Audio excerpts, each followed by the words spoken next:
Now that everything's calmed down a bit, relatively speaking I mean, I thought it might be a good time to share our progress on the weapon. I believe we're on the verge of a breakthrough. Well, don't keep us all in suspense.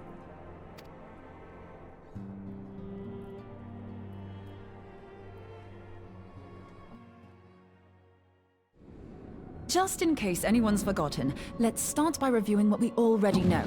So, an Ascian is an immortal because its soul doesn't return to the ethereal realm when its host is defeated. Instead, it flees to the place that lies between our world and the void.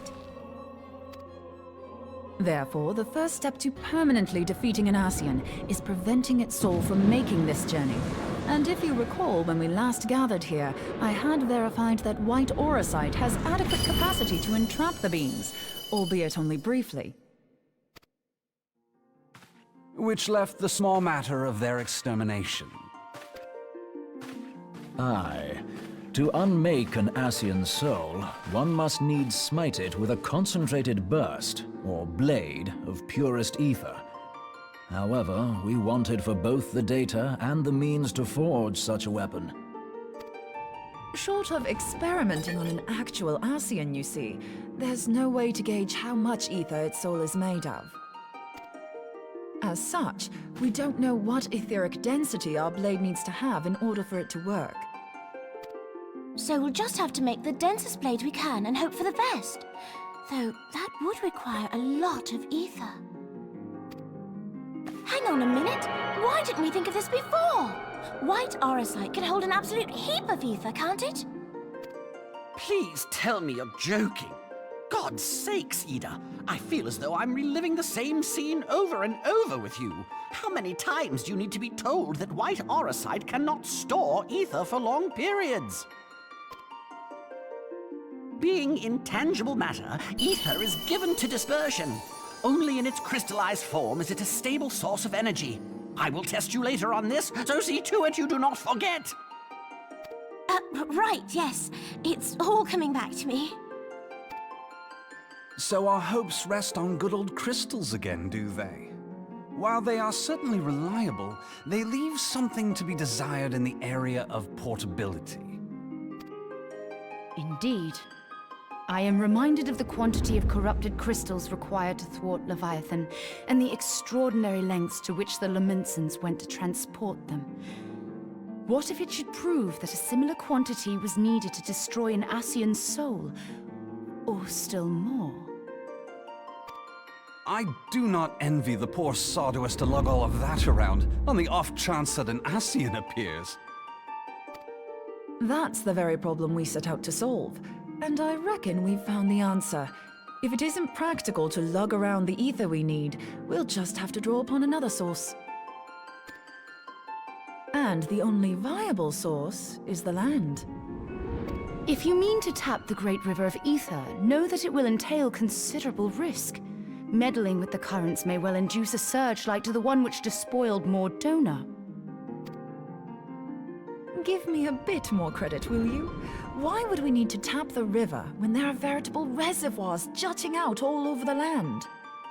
Aye, I speak of corrupted crystals.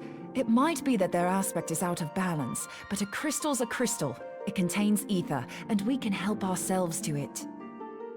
While corrupted crystals are indeed abundant, there is no guarantee that they will be in close proximity at a crucial moment. But what if we don't need them to be? What if we could tap their power from afar? A malm away, say? If we could do that, we'd have ready access to ether aplenty in almost every corner of Eorzea.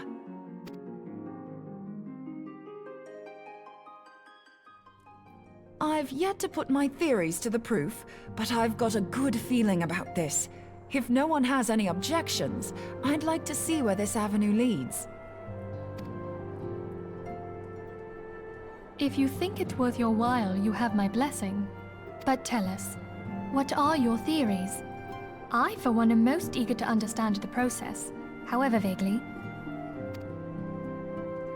I thought you might say that, but no one wants to listen to boring old theories all day, do they? I know I don't. So with your permission, I'd like to try something a bit more hands-on. I've already built an etheric siphon especially for this purpose, and I've been meaning to try it out. Thing is, the profusion of corrupted crystals in Mordona makes it something of a high-risk testing ground. If anything goes awry with the siphon, it would be better if it didn't happen within spitting distance of quite so much ether. Ideally, I need an isolated specimen. Does anyone know where I can find one? May I suggest northern Thanalan? There you will find corrupted crystals of middling size, standing a reasonable distance apart. Ideal for your needs, I should have thought. Oh, and if you do elect to visit the place, I should be much obliged if you would assist me in another matter while you are in the area. Has something happened? Movement has been observed at Castrum Meridianum. During Operation Archon, the Alliance dealt the stronghold a heavy blow. Its facilities were extensively damaged, and its garrison reduced to a fraction of its former strength. Not long after our forces withdrew, however, their ranks were replenished by reinforcements from Castrum's Sentry.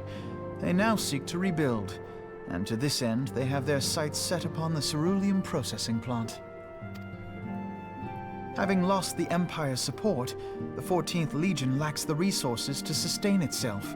To them, this is a bid for survival, and they will doubtless fight like desperate men. Though I have dispatched the Crystal Braves, I fear their strength alone may not suffice to stay the Imperial assault.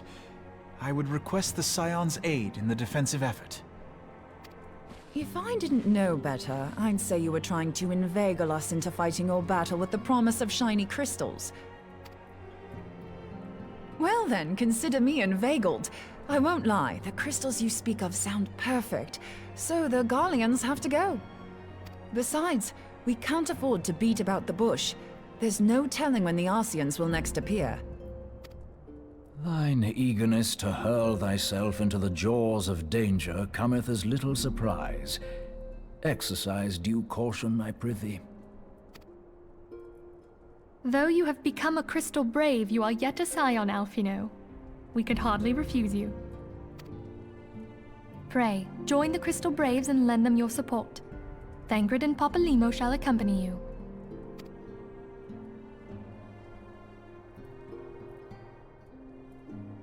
Ida and Y'shtola, in the meantime I would have you assist Moonbreeder. Scout out the crystal clusters, that the testing may commence as soon as the Garlean threat has been eliminated.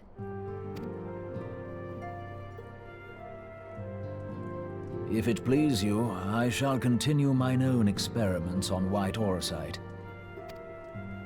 Thank you, Arianger. Everyone, pray see to your preparations and depart as soon as you're able. Go well, and be safe.